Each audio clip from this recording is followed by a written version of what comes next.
What's going on, yeah, man? So we're back. Yesterday we was talking about Genesis 8 through 10, right? We was talking about how the water started to recede, how Noah had to send out the dove and the raven. He sent out the dove and the raven to see if it was dry land there, right? So he's seen that. They arrived, everybody was able to get off the boat, and God blesses Noah. Then it was also talking about how Canaan was cursed, and basically saying Canaan has to be the servants of Shem and Japheth. So y'all get y'all Bibles out, man, and start reading with me. Let's do it. The Tower of Babel. And the whole earth was one language and one speech. And it came to pass as they journeyed from the east that they found a plain in the land of Shinar, and they dwelt there. And they said one to another, Go to, let us make brick and burn them thoroughly. And they had brick for stone, and slime had they for mortar. And they said, Go to, let us build us a city and a tower whose top may reach unto heaven, and let us make us a name, lest we be scattered abroad upon the face of the whole earth. And the Lord came down to the city and the tower which the children of men builded. And the Lord said, Behold, the people is one, they all have one language, and this they begin to do. And now nothing will be restrained from them which they have imagined to do. Go to, let us go down and there confound their language, and they may not understand one another's speech. The Lord scattered them abroad thence upon the face of all the earth, and they left to build the city. Therefore is the name of it called Babel, because the Lord did there confound the language of all the earth. And from thence did the Lord scatter them abroad upon the face of all the earth. So just imagine it right there, like you just get put in the middle of nowhere, right? And you have to literally build your own city. You have to build your own community. Saying you got to do it. You can't call no construction. You got to get to it yourself, man. And Lord God supplying you everything that you need. You basically starting they're about to start a whole generation, man. That's powerful. So Shem's life to Abram. These are the generations of Shem. Shem was 100 years old and begat Afad. That X, I think that X is like silent. So Afad 2 years after the flood. And Shem lived after begat Afad 500 years and begat sons and daughters. And Afad lived 530 years and begat Salah. And Afad lived after he begat Salah 430 years and begat sons and daughters. And Salah lived 30 years and begat Eber. And Salah lived after he begat Eber 403 years and begat sons and daughters. And Eber lived 430 years and begat Peleg. And Eber lived after he begat Peleg 430 years and begat sons and daughters. And Peleg lived 30 years and begat Reu. And Peleg lived after he begat Reu 209 years and begat sons and daughters. And Reu lived 230 years and begat Serug. And Reu lived after he begat Serug 207 years and begat sons and daughters. And Serug lived 30 years and begat Nahor. And Serug lived after he begat Nahor 200 years and begat sons and daughters. And Nahor, I'm sorry if I'm saying these wrong, but Nahor lived 9 and 20 years and begat Terah. And Nahor lived after he begat Terah 119 years and begat sons and daughters. And Terah lived 70 years and begat Abram, Nahor, and Haran. Right. So just what's crazy about that though, just from like this verse, and when you talk about like Genesis, I believe it was 3 through 4, right? And you talking about how long they used to live. They used to live 900 years, 700 years, like old, right, during that period of time, right? But after the flood, you see how it's starting to like decrease, right? You're starting to see it decrease. Terah's family. Now these are the generations of Terah. And Terah begat Abram, Nahor, and Haran begat Lot. And Haran died before his father Terah in the land of his nativity in Ur of the Chaldees. And Abram and Nahor took them wives, and the name of Abram's wife was Sarai. And the name of Nahor's wife, Milcah, the daughter of Haran, and father of Milcah, and the father of Iscah. But Sarai was barren, she had no child. Terah moves to Haran. And Terah took Abram his son, and Lot the son of Haran his son's son, and Sarai his daughter-in-law, his son's Abram's wife, and they went forth with them from Ur of the Chaldees to go into the land of Canaan. And they came unto Haran and dwelt there. The days of Terah were 205 years. and Terah died in Haran. Abram's call. Now the Lord had said unto Abram, Get thee out of thy country, and from thy kindred, and from my father's house unto a land that I will shew thee. And I will make of thee a great nation. I will bless thee, and make thy name great, and thou shalt be a blessing. And I will bless them that bless thee, and curse him that curseth thee, and thus shall all families of the earth be blessed. Abram enters Canaan. So Abram departed as the Lord had spoken up unto him, and Lot went with him. And Abram was 75 years old when he departed out of Haran. And Abram took Sarai his wife, and Lot his brother's son, and all their substance they had gathered, and souls they had gotten in Haran. And they went forth to go unto the land of Canaan, and into the land of Canaan they came. And Abram passed through the land unto the piece of Shisham. And Abram passed through the land unto the place of Shisham, unto the plain of Morah. And the Canaanite was then in the land.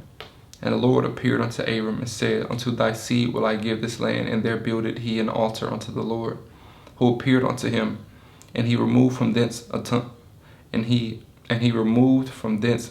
a mountain on the east of Bethel.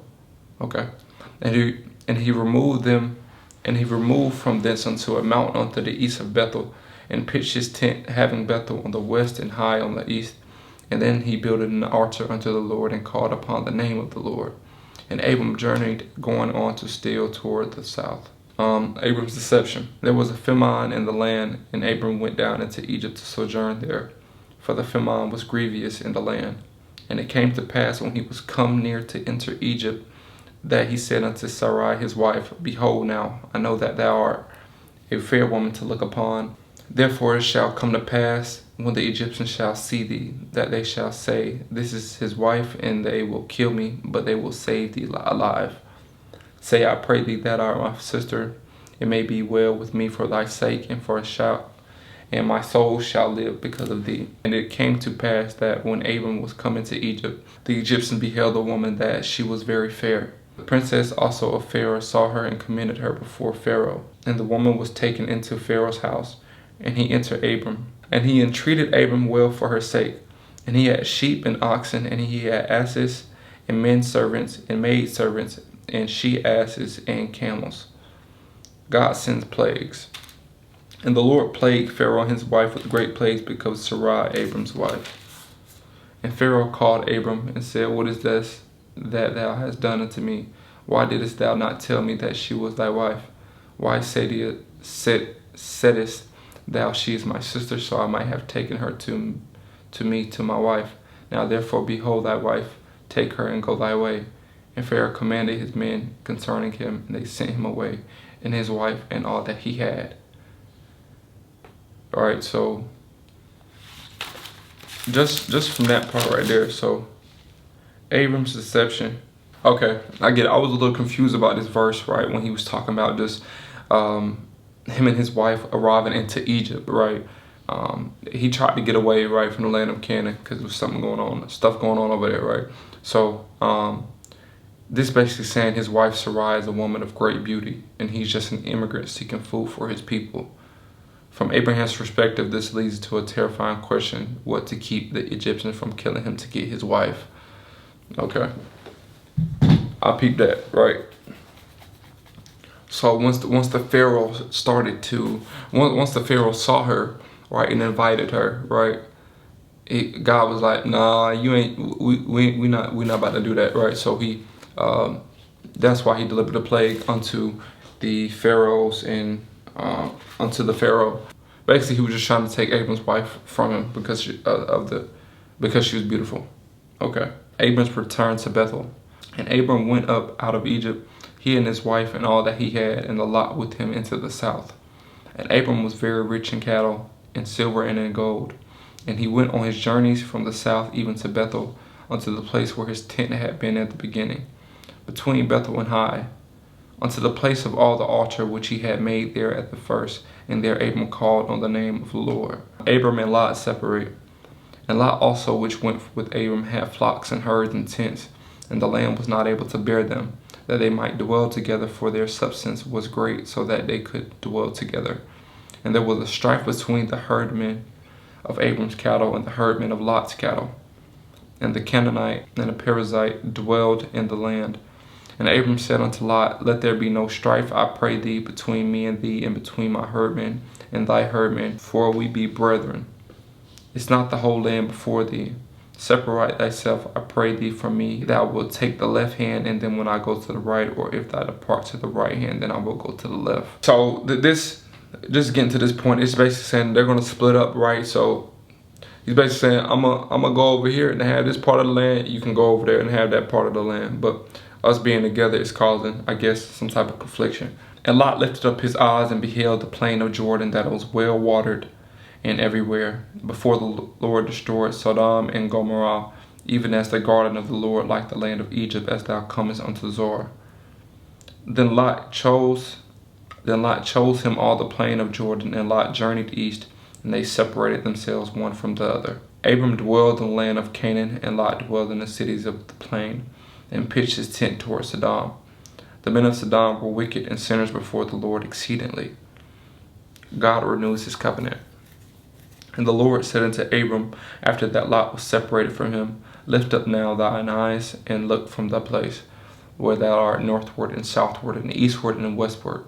For all the land which thou seest, to thee will I give it, and thy seed forever. And I will make thy seed as the dust of the earth, so that if a man can number the dust of the earth, then shall thy seed also be numbered. Arise, walk through the land in the length of it and in the breadth of it, for I will give it unto thee. And Abram removed his tent, and came and dwelt in the plain of Mamre, which is in Hebron, and built there an altar unto the Lord. All right, so that right there is just crazy to me, bro, because it says, he said, for all the land which thou seest, to thee will I give it, and to thy seed forever. Right? Anything that you see, anything that you look at, right? Even if you look at it, I'm going to just seed it just in case you want to go there. And we can just relate that to our lives, man, because it's like, you know how you be wondering, like, you have some decisions, right, in your life to make. Like, I could have continued to play college football, right, and seeing what happened there, right? Or I could have worked this job and worked it there and see what happened there.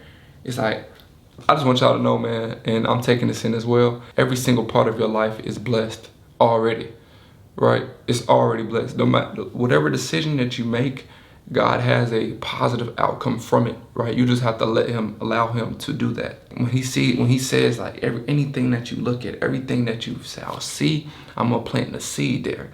I'm gonna just plant the seed there. So if you get over there, you can grow in it, right?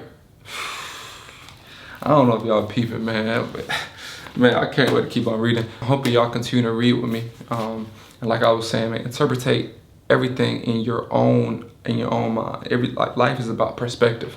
So interpretate these words, interpretate these stories, however you want to do it. But that's just the beauty of it, right? Because nobody can't tell you how to learn something. Nobody can't tell you what you feel within. So yeah, just take it like that. And yeah, I hope y'all enjoying it, man. Continue to praise God. I love y'all. God bless you.